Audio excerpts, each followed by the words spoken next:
these families, these survivors who constantly revisit their grief and their trauma, to also help in this effort to make trucking safer. They empower me to do what I do every day. They give me the fuel to keep going and keep working in this space, to be able to push certain, policies and goals that we're working towards across the finish line, so that, other families don't have to join this club.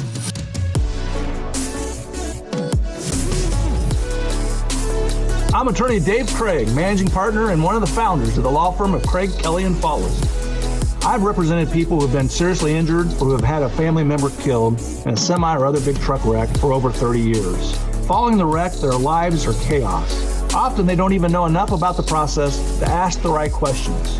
It is my goal to empower you by providing you with the information you need to protect yourself and your family. In each and every episode, I will interview top experts and professionals that are involved in truck wreck cases.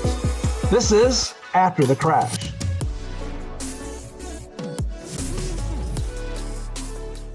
Today we have Harry Adler as a guest. Harry is a co-chair and principal of Institute for Safer Trucking. Harry has a strong background and committed to truck safety, big truck safety. He's worked with safety advocates. He's educated on this area. He's worked with lawmakers. He's worked with victims of semi and other big truck wrecks. And he's worked hard and diligently to try to make things safer for the public. Before founding his current place of Institute for Safer Trucking, he worked for the Truck Safety Coalition in different roles, including, I believe, executive director towards the end. He's dedicated his work life to making the roads safer for all of us. So, Harry, first of all, thank you for what you do. It's extraordinarily important. We're going to talk about it in a little bit more detail, but thank you for what you do, and thank you for being a guest. Thank you so much for having me. Yeah, I'm looking forward to, just talking about, the Institute for Safer Trucking, but, in a more general sense, ways we can make trucking safer. I think there's a lot of solutions, that exist right before us that folks aren't aware about. So, that's part of what we want to do at the Institute for Safer Trucking. And it's really what I've wanted to do, throughout my career, is just to educate people about these solutions. Tell us a little bit, how did you get into this area? I mean, because I know you've been working for a long time at this. So tell us a little bit of why you're doing it and how you got into it.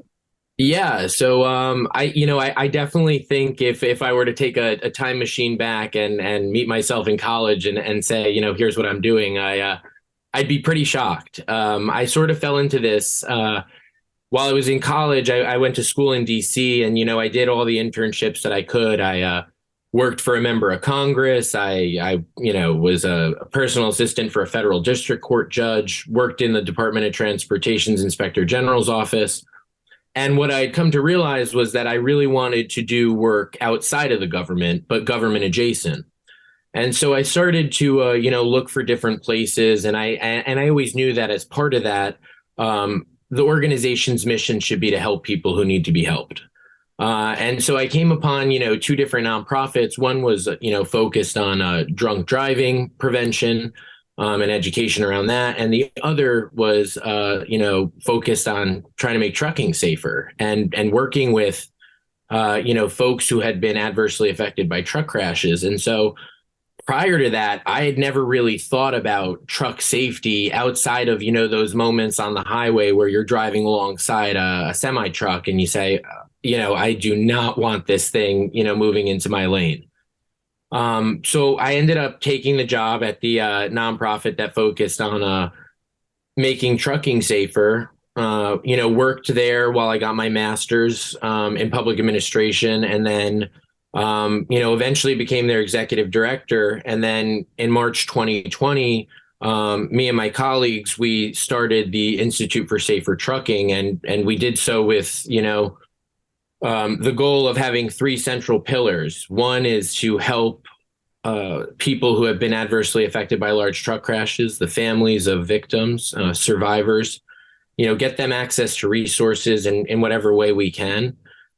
The second is to educate the public about data-driven solutions to making trucking safer, things that can reduce crashes, prevent injuries, save lives.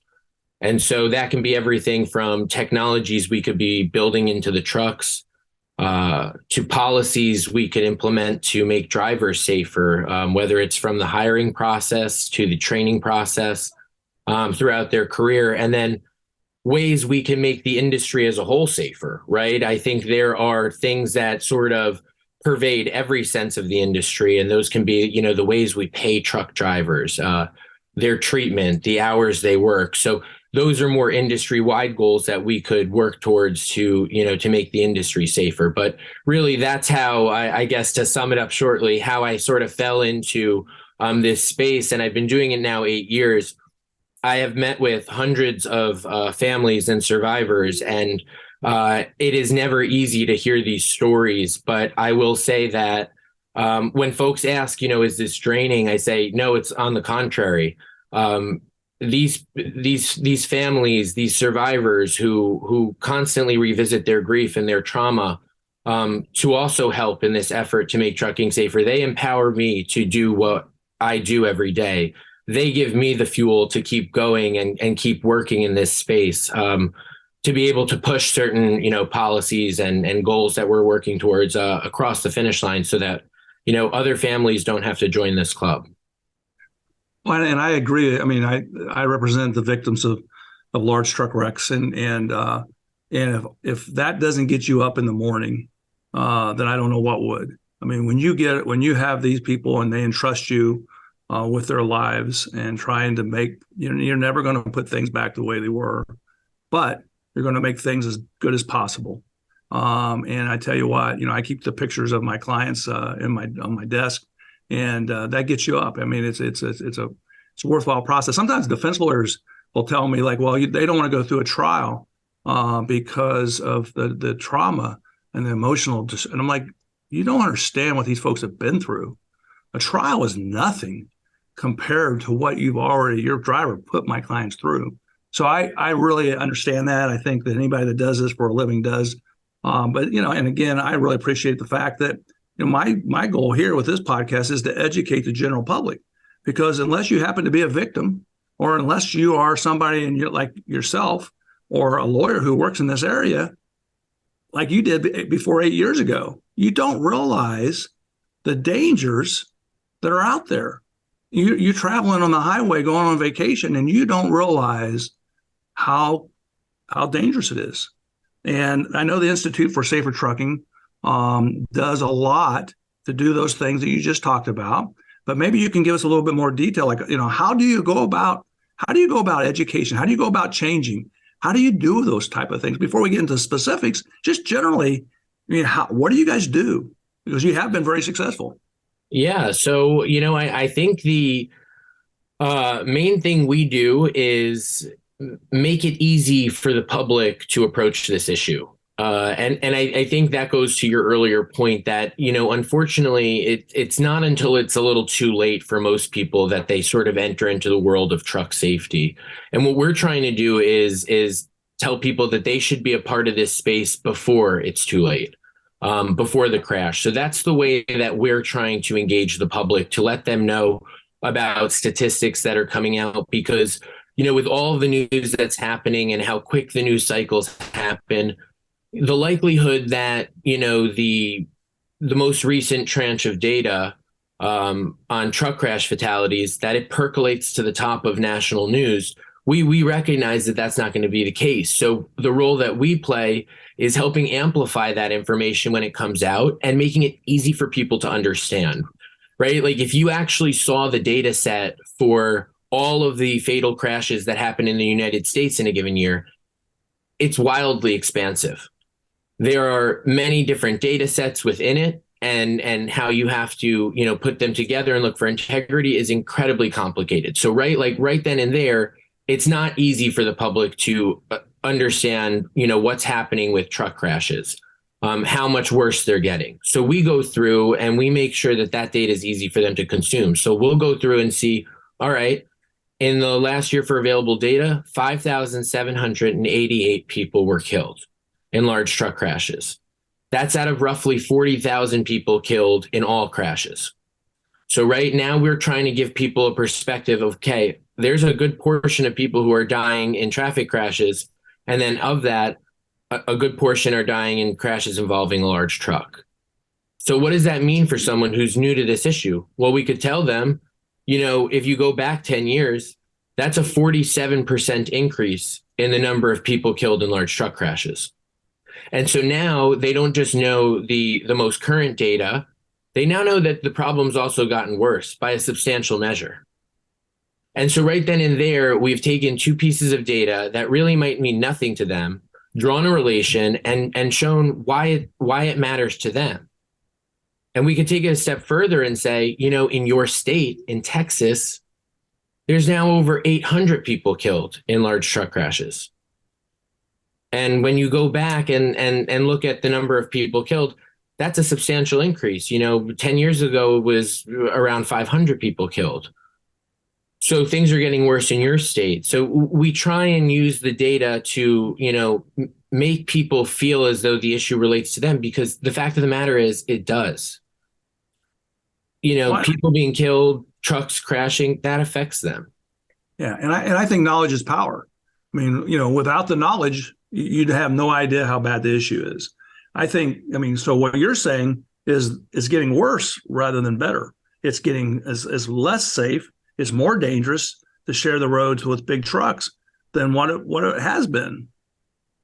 Yeah. And unfortunately, when you look at the situation for truck crash deaths, the amount that they have been increasing is far outpacing the amount the increase in truck vehicle miles traveled. And what that tells us is it's getting deadlier.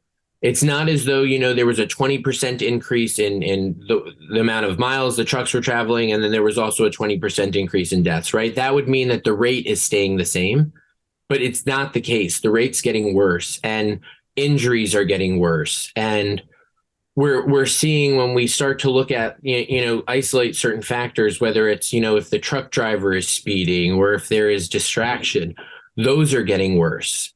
And it's hard to understand that when you see certain companies, voluntarily implement certain safety technologies or, safety management and driver training policies. But what that tells you is that the bad actors in this industry are getting worse at a faster rate than the good guys are improving. And that's the problem. So when we're talking about, bad actors in the trucking industry, we recognize that not everyone in the trucking industry is bad. In fact, there are a substantial amount of companies that are really going out there and doing their best to safely haul goods. But we also know there's companies that are using speed to gain a competitive advantage, that are coercing their drivers to go further despite the fact that they might be fatigued.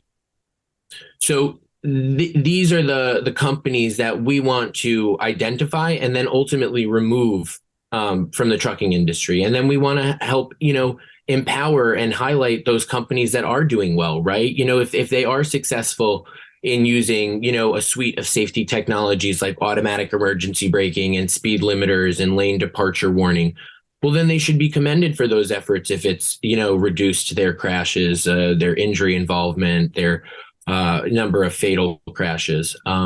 So that's how, our organization likes to approach, the issue of safety. But that is, if anyone takes anything away, it's, we have a problem where the bad guys are getting worse at a faster rate than the good guys are getting better.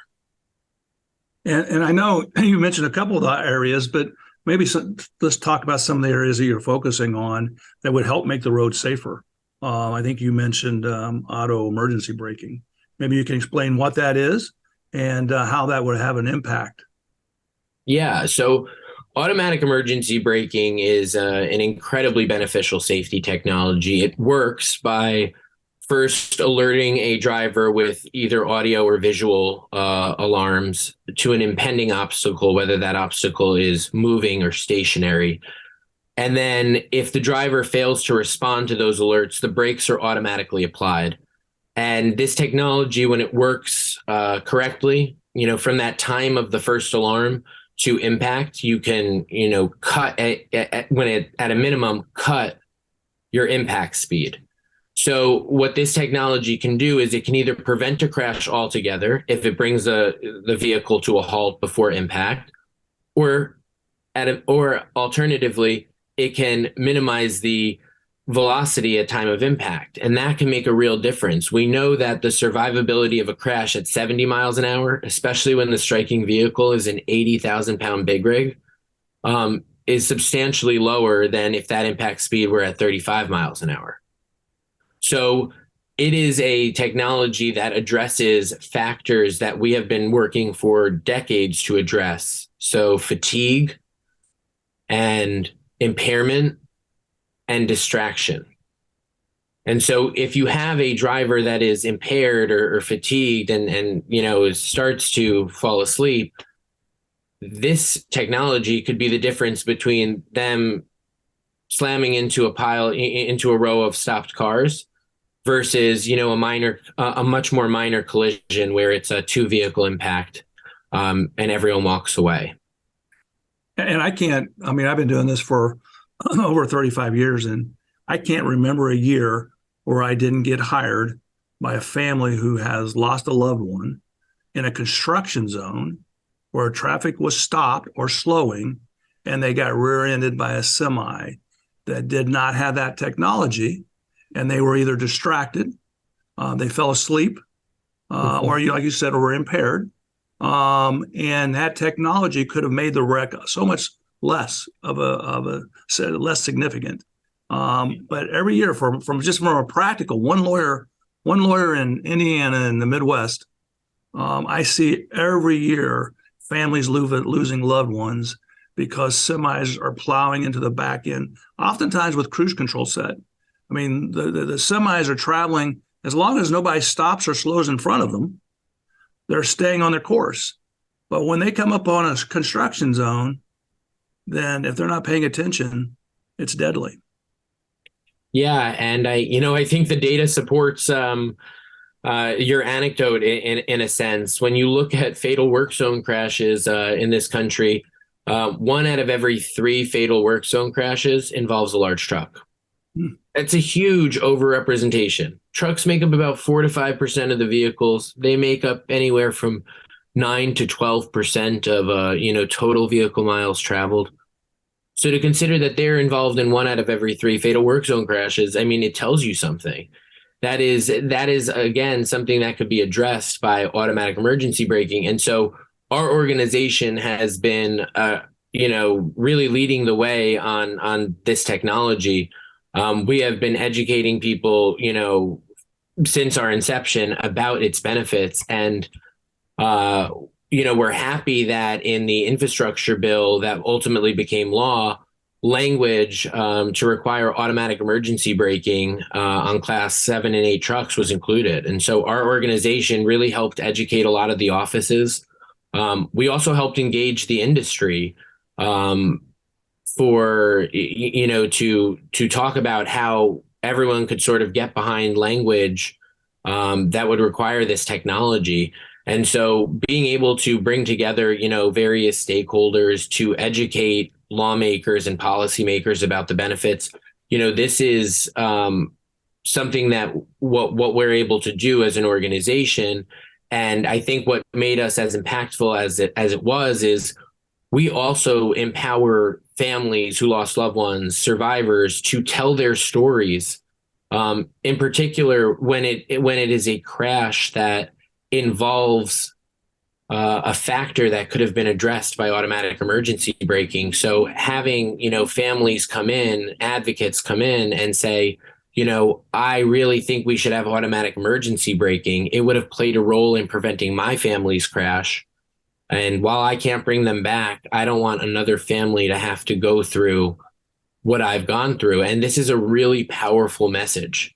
And it's, it's something that it's hard to understand, despite even doing this for 8 years, that these people have this strength to, revisit this grief, this trauma, to share their story so that other people don't have to endure what they're going through. That's an incredibly powerful thing. And so it's one of the reasons why, moving forward, our country is going to have trucks that have automatic emergency braking. This will save lives. There is no doubt about that. And so the true extent of the life-saving potential remains to be seen.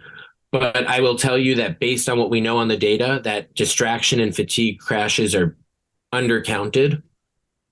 This will have a huge impact on safety. That's fantastic. It's a great change, and I appreciate everything you and your organization did to help bring that about.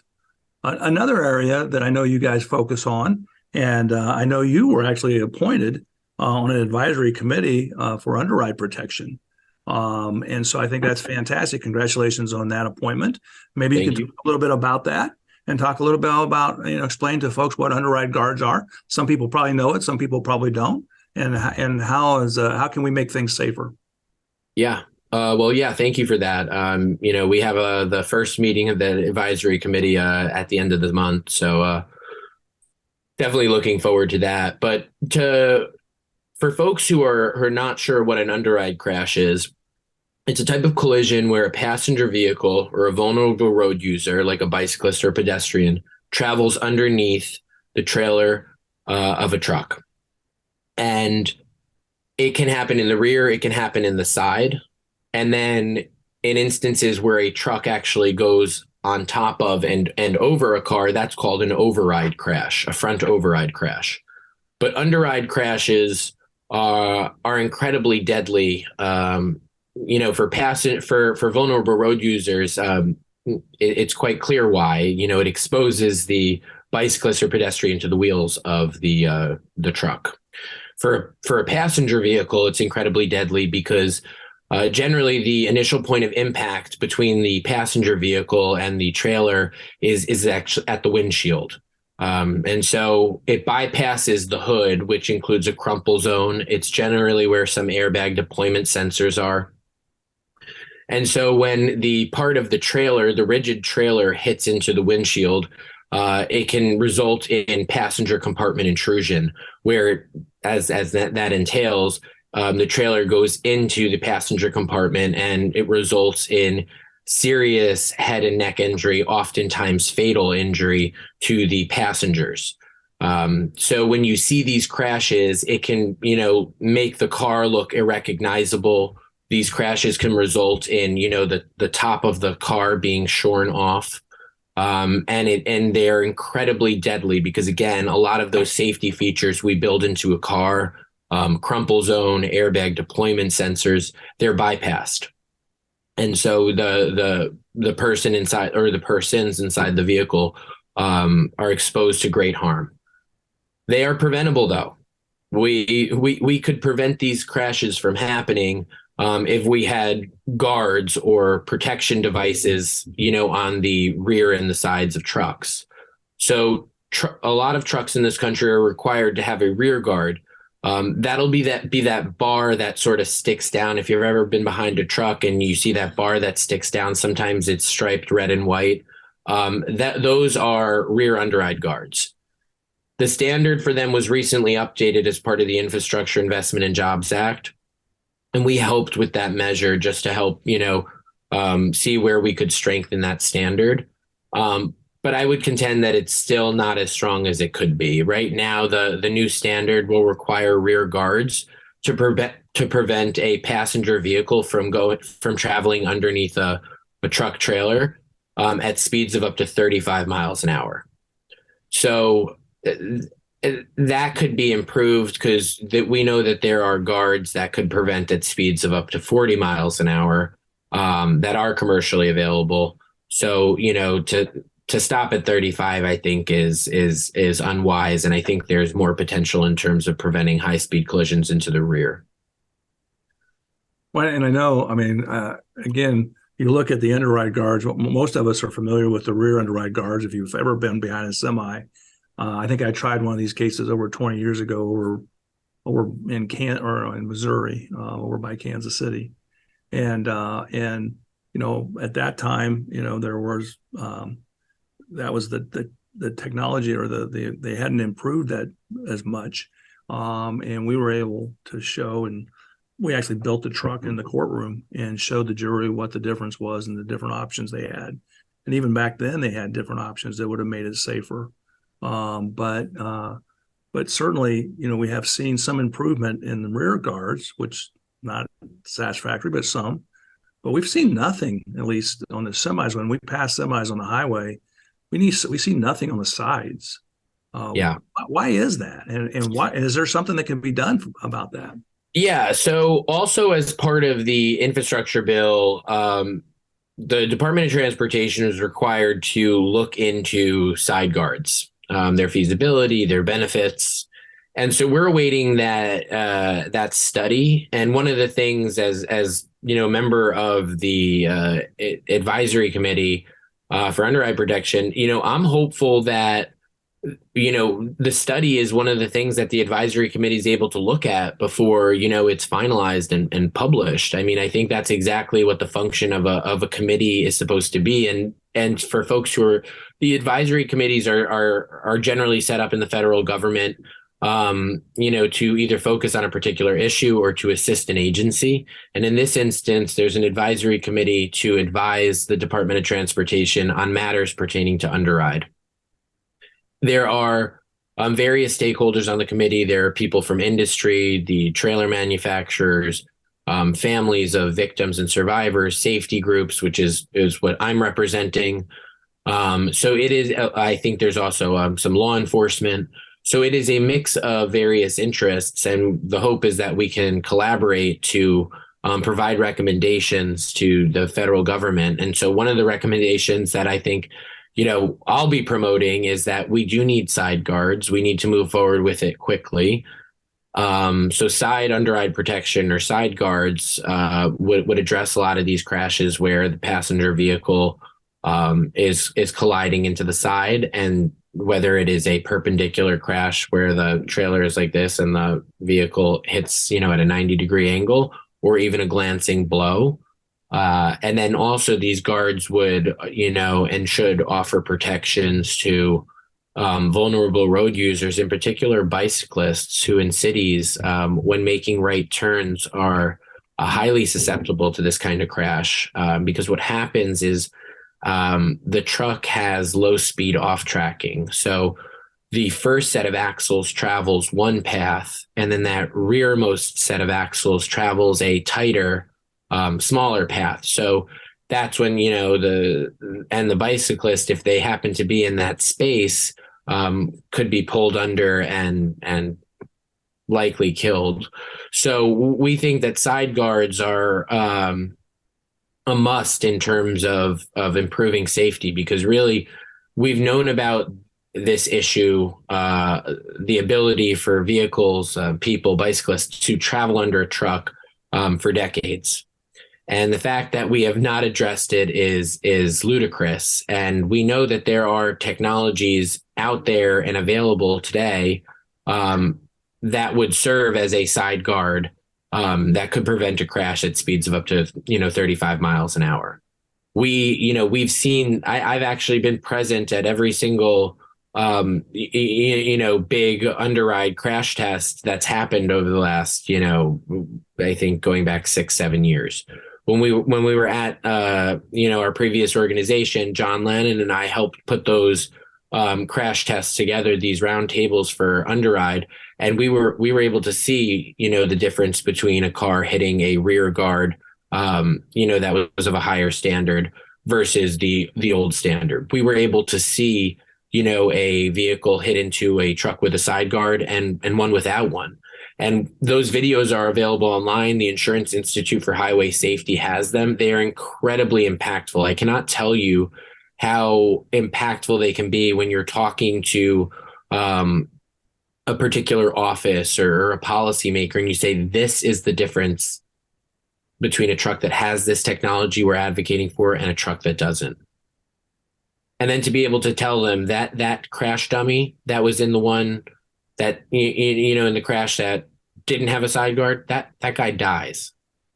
The other person, they walk away with a sprained wrist. That's the difference. It is life and death. And so I think when you can first get people to understand what that kind of crash is, and then see the benefits of the solution that we're presenting, it's really hard for them to say, I don't think it's a great idea.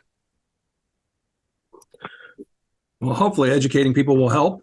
And I know, again, I've seen the videos and they're very impactful. I mean, when you see the difference that a guardrail can make, and I would encourage everybody else to take a look at that, because it definitely, again, educating yourself. I would imagine that the opposition is mainly a cost argument. Yeah, for the most part, it's mostly cost, but I think that issue is sort of, it depends on whether or not someone is advocating for a retrofit requirement. And a retrofit requirement is just as it sounds. Do you go back and put this technology on the the trailers that already exist on the roads? From a practical perspective, it's a hard argument to make, because ultimately regulations in this country need to go through a cost benefit analysis. They need to, the cost of doing it needs to the benefits of doing this in terms of lives saved and injuries reduced needs to outweigh the costs. And if you do a retrofit based on what they deem the benefit, it's not beneficial. Now there's a couple things to unpack with that. For one, we recognize and also the government recognizes that there is an undercount of the number of people killed in underride crashes. So right then and there, when you have an undercount in the number of people killed, it diminishes the benefit you could calculate, because if they say it's 250 people who are killed in underride crashes and the actual number is closer to 800 or 900, well, when you're trying to calculate the amount of lives you could save, you start to recognize that you're working from a much smaller pool. So the benefit's diminished, and so that skews the cost benefit analysis.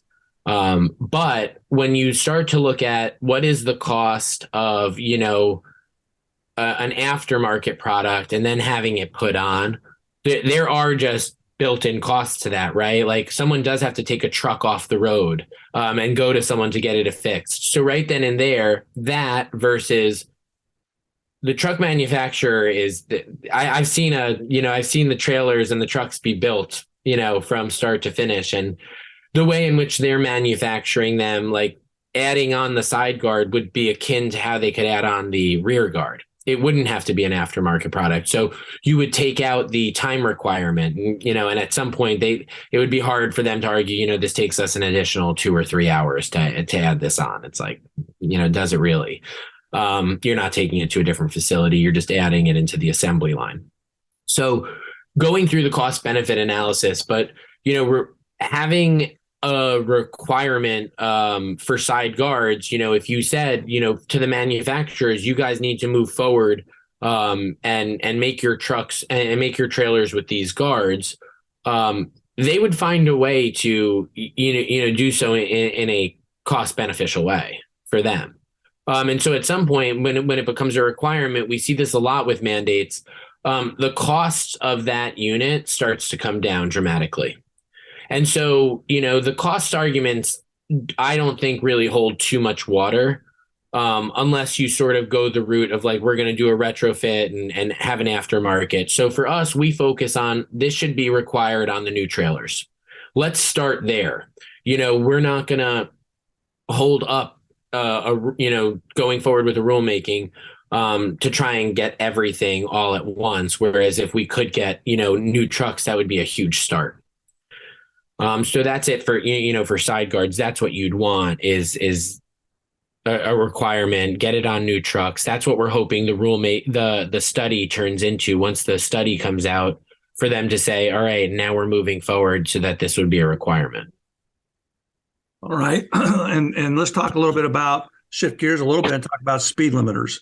What is a speed limiter and what role would they play in making the road safer? Yeah, speed limiters are a technology, as their name denotes, that caps the top end speed of a vehicle. They exist in in every large truck that's been manufactured since about 2003 in this country.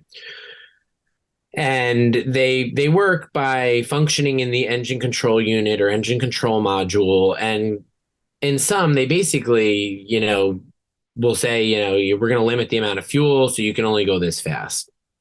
And by doing that, trucking companies can obviously, get fuel savings and save money on how much they're spending on gas. Uh, but they also, reduce maintenance to their vehicles, right? The tires last longer, the brakes are better.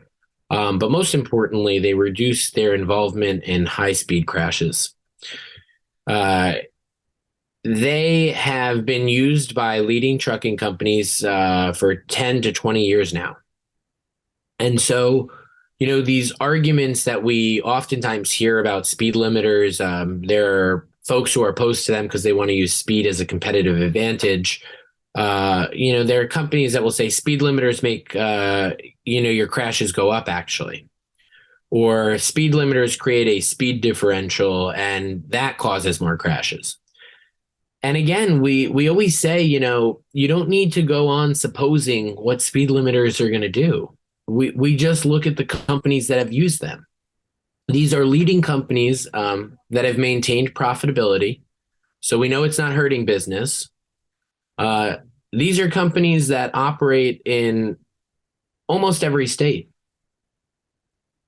They're not turning their speed limiters off when they're in states that have higher speed limits.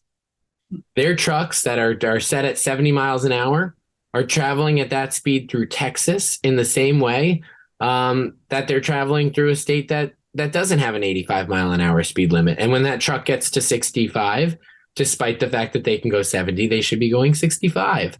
So, this idea that like you set a speed limiter and it's going to cause your trucks to be involved in more crashes, especially if there's a speed differential, it just doesn't hold water. Because again, these companies would have reversed course. If it really caused a crash, right? Like the fact that the speed limiter was set, that's what caused the crash. I haven't heard of a single trucking company being sued for setting a speed limiter. So, right, like none of it really is backed up by the real world use of this technology. So we can point to studies that show a truck that's using its speed limiter compared to one that isn't is involved in half of the high speed collisions. Sure, we could point to that, but I actually think an even more powerful argument is just looking at all of these companies that have done it and the fact that really none of them have reversed course. Maybe a company here or there has said, okay, we're going to go from, 68 to 70.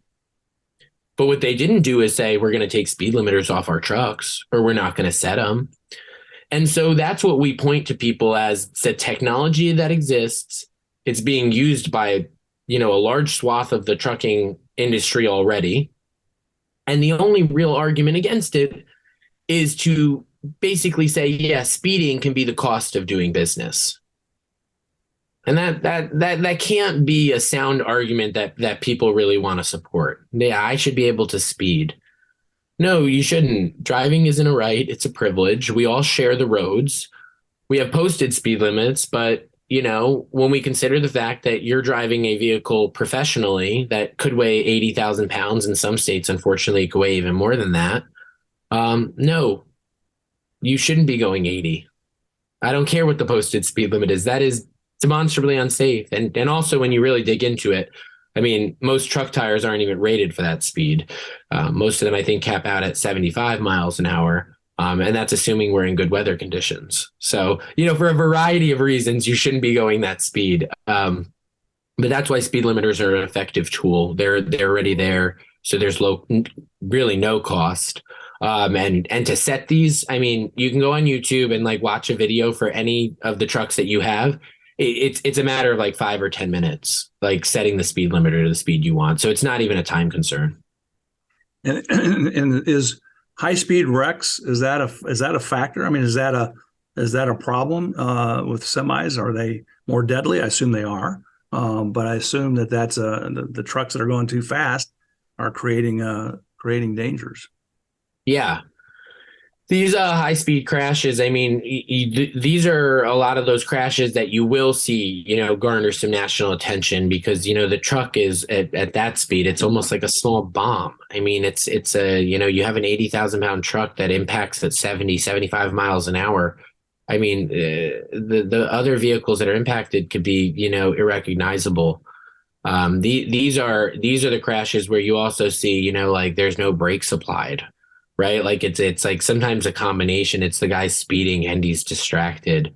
We just worked with this incredible woman out of North Carolina, and her son was killed in a high crash where guy's going 70 miles an hour, doesn't hit the brakes. Her son is killed. Another person was killed. I believe another person was injured. And so, and for what? Like so that this guy could, try and get somewhere a little quicker, a little faster.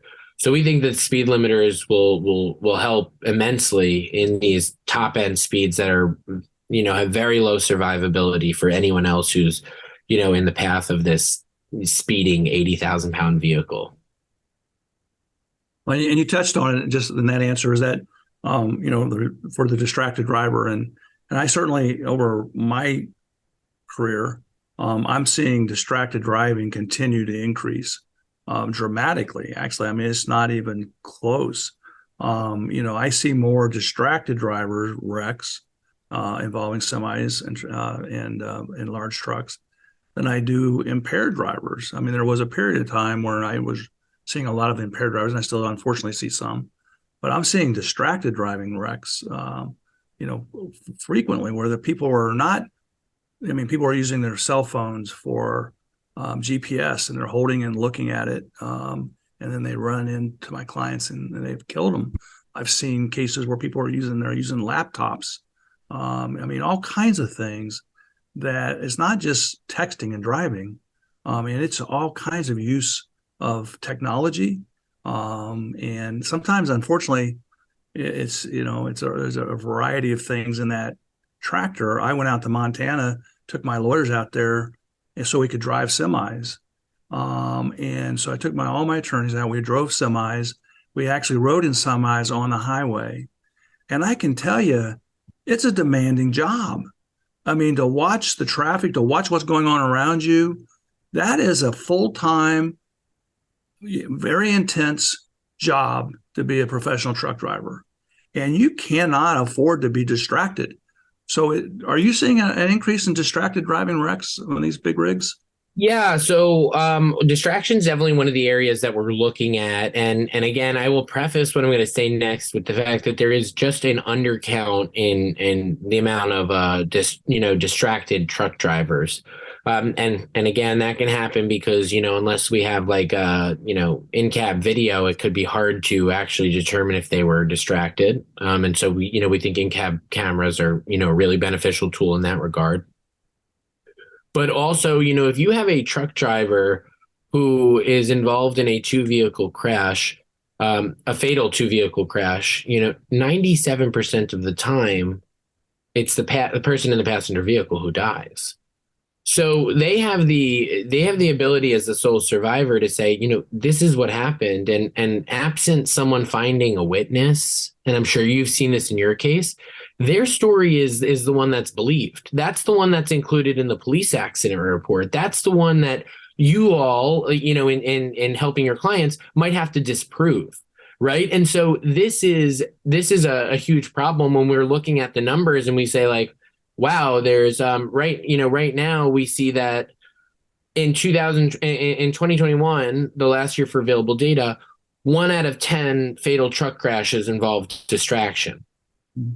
Now, I contend the figure's probably higher, right? Because again, are we actually really accurately capturing the instances of distraction? And that can also involve, distraction on the passenger vehicles, and I'm not discounting that.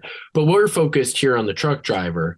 And so what we are seeing is, for truck drivers from 2012 to 2021, over a 10-year period, there was a 29% increase in the number of distracted truck drivers that were involved in fatal crashes.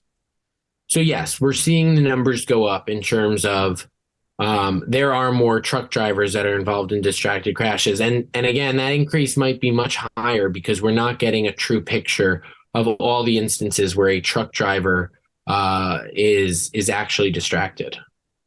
And I see that. I mean, you're absolutely right. I mean, the truck driver very rarely admits that they're distracted. And they tend to blame the four-wheel vehicle.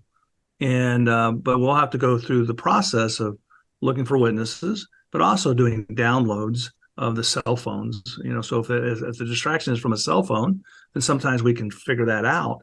But and it's frustrating for my clients. I can think of two cases just off the top of my head. One where a flatbed truck was looking at his GPS, and he runs into the rear of my client at a stoplight and kills her. I have another one where he kills a man on the person was using their cell phone as texting. Both of those we went to the authorities after we did the downloads, and the prosecution and the police did nothing. And these families lost loved ones because of distracted driving, and neither one of those cases was it reported as distracted driving. Both of those cases, if you looked at the police report, they would said the car in front of them stopped suddenly, which it didn't, or that he looked up and or that he was looking around and then he couldn't stop in time before the vehicle that was stopped at the stoplight. But none of them said that they were using their cell phone, they were using technology, that they were distracted from that. And so I'm sure that there's got to be a higher incidence of distracted driving than what we see. And it's getting scary because, again, there's so much stuff inside the truck, the cab, the tractor.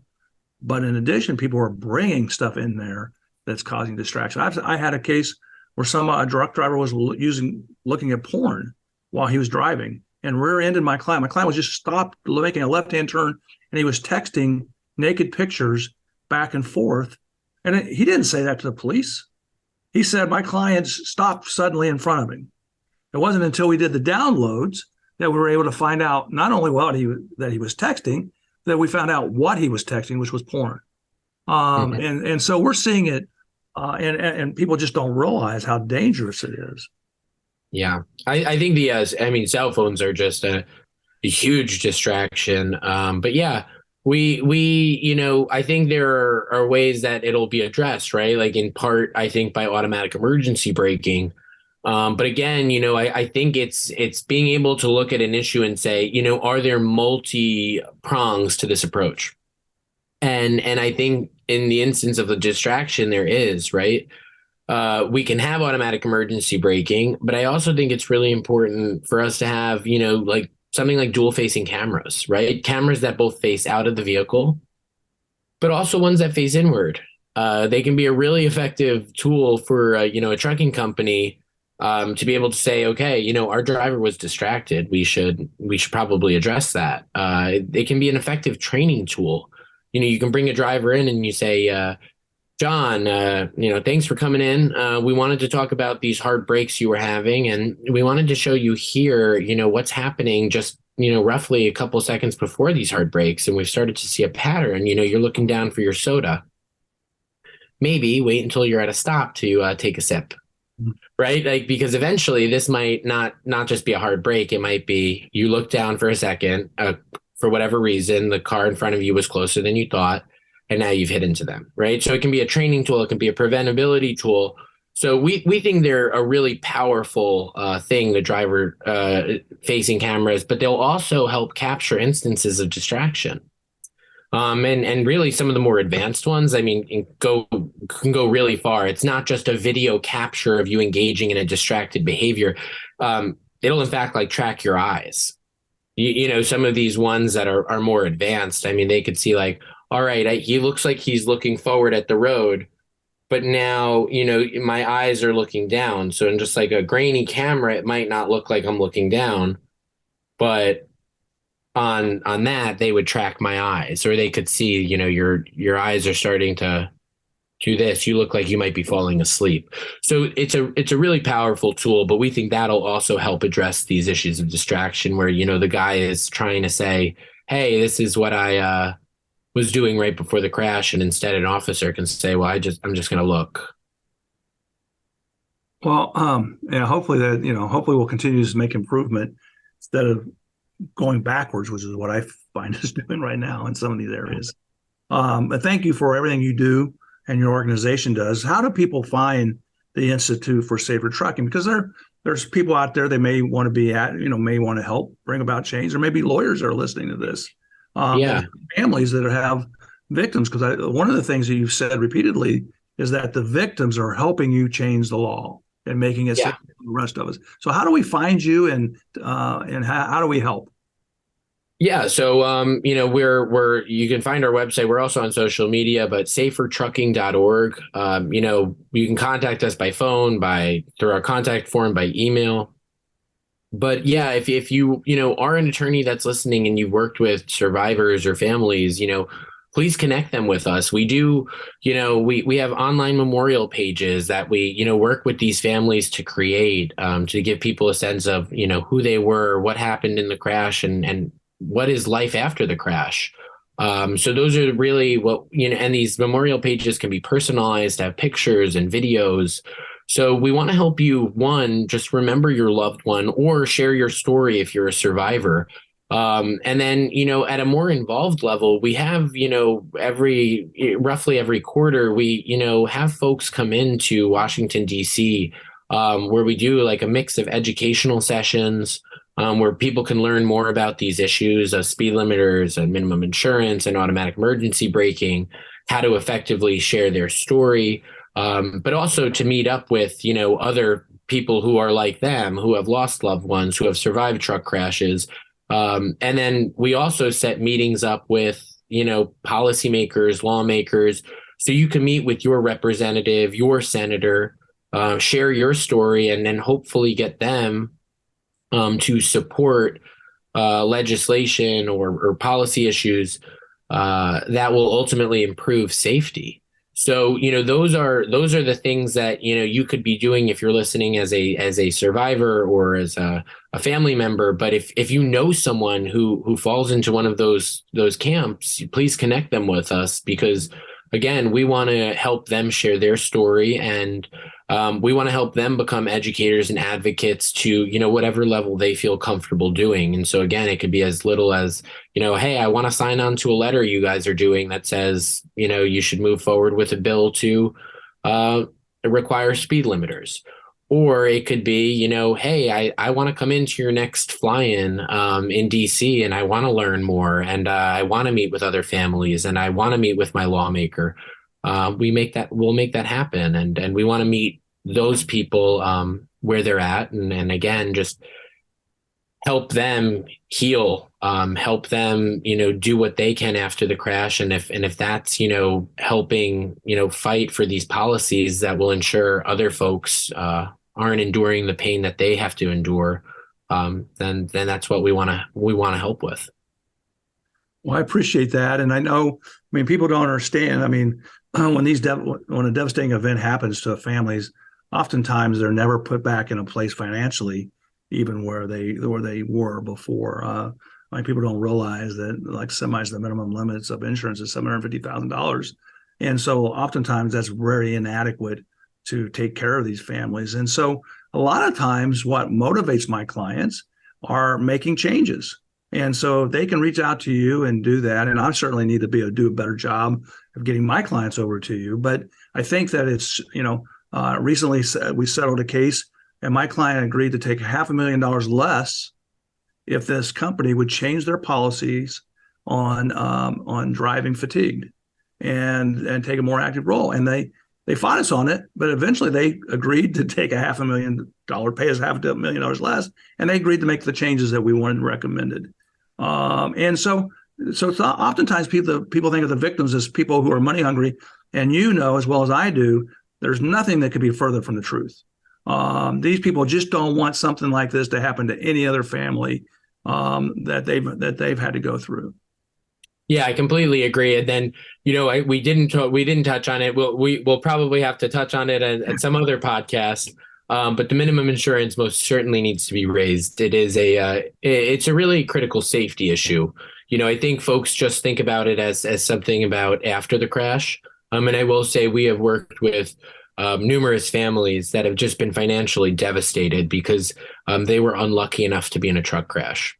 And that's a really twisted thing that I have to say, that you are financially devastated because you were unlucky enough to be in a truck crash. That should not sit well with people, and I hope it doesn't. But that is the reality of what happens when a family is involved, and the policy limit is $750,000 or $1 million. But the reason it also needs to be increased is because it could be a powerful safety tool. The federal government does not have the adequate resources, whether it's time or money or people, to actually provide oversight to the hundreds of thousands of motor carriers. So what needs to happen is the insurance companies need to play a more active role. But at $750,000 and $1 million, some of the more cynical ones play a numbers game where they spread out the risk and they don't mind a $750 or $1 million payout here and there. But if that amount, 750, which was set in 1980, were to be increased to account for medical cost inflation, the minimum insurance would be roughly $5.5 million. I can assure you that if it were that amount, insurance companies would provide a lot more scrutiny to the companies that they provide policies to. They'd be engaging in on-site inspections. They'd be seriously looking at the vehicles that these people are putting on our roads, the safety records of the drivers, their overall safety records as it relates to a national average and other people they write policies for. And what would happen is that they would say to some of these companies that they're currently writing policies for, I don't think so. You are way too unsafe. We are not writing you a policy. And absent that policy, those companies can't operate on our roads. That's how it works as a safety tool. That's why it's important for us to increase it, because we could be stopping so many of these crashes before they even happen, because we don't let the company that's going to take it from an if to a when to start operating. So I know we didn't speak much about it, but yeah, I'm very passionate about the issue of increasing minimum insurance because I've seen what it has done to families. But I also know the potential it has to prevent that from happening. Well, again, Harry, I appreciate you taking the time. That's something we may want to go back and talk about, because I think we could spend a lot of time giving examples and talking about, because I mean, to the lay person, $750,000 may seem a lot, but if you've been through one of these events, you realize that it's nothing. I have people who are paralyzed, that their life care plans are astronomical, and $750,000 doesn't touch anything. So let's maybe do another one in the future where we can talk about it. But keep up the great work. Thank you for everything you and your company does to make the highway safer. Yeah, well, thank you so much. And, look forward to working with you and also, your clients, because, again, we want to help them share their story and do what we can to, provide any services to them. This is David Craig, and you've been listening to After the Crash. If you'd like more information about me or my law firm, please go to our website, ckflaw.com. Or if you'd like to talk to me, you can call 1-800-ASK-DAVID. If you would like a guide on what to do after a truck wreck, then pick up my book, Semi-Truck Wreck, a guide for victims and their families, which is available on Amazon, or you can download it for free on our website, ckflaw.com.